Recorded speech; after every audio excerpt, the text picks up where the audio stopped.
బోధన్ పట్టణంలో బీజేపీ రాష్ట్ర కార్యవర్గ సభ్యుడు మేడపాటి ప్రకాష్ రెడ్డి జన్మదిన వేడుకలు ఘనంగా జరిగాయి. పట్టణ మండలాల అధ్యక్షులు, ప్రముఖ నేతలు, కార్యకర్తలు హాజరై శుభాకాంక్షలు తెలిపారు. ప్రకాష్ రెడ్డి మాట్లాడుతూ జన్మదినాన్ని హంగు ఆర్భాటాలతో కాకుండా సేవా కార్యక్రమాల ద్వారా జరుపుకోవాలని అభిప్రాయపడ్డారు. ఈ సందర్భంగా విద్యార్థులకు నోటు పుస్తకాలు, పెన్లు పంపిణీ చేయాలని సూచించారు.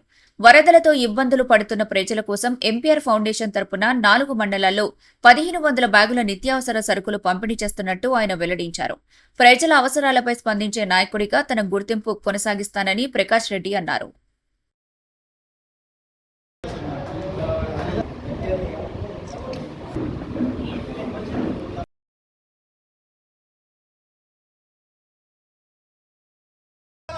ప్రకాష్ రెడ్డి అన్న గారు పేదల పెన్నిధి ప్రకాష్ రెడ్డి అన్న గారు.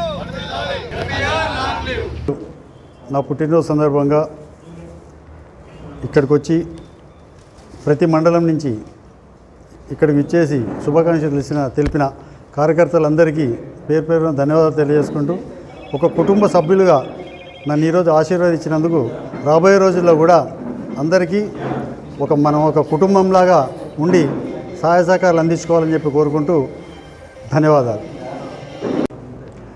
నా పుట్టినరోజు సందర్భంగా ఎటువంటి ఆర్భాటాలకు పోకుండా ఏదైతే గత 4 రోజుల నుండి వరదలు ముంచుకొస్తున్నాయో ఆ ప్రాంతాలలో సుమారు 1500 కుటుంబాలకి నిత్యావసర వస్తువులు మా ఎంపీఆర్ ఫౌండేషన్ తరఫున మా కార్యకర్తలు అందరూ డిస్ట్రిబ్యూట్ చేస్తారని చెప్పి తెలియజేసుకోవడానికి సంతోషిస్తున్నాను. మరిన్ని అప్డేట్స్ కోసం మా ఛానల్ని సబ్స్క్రైబ్ చేయండి.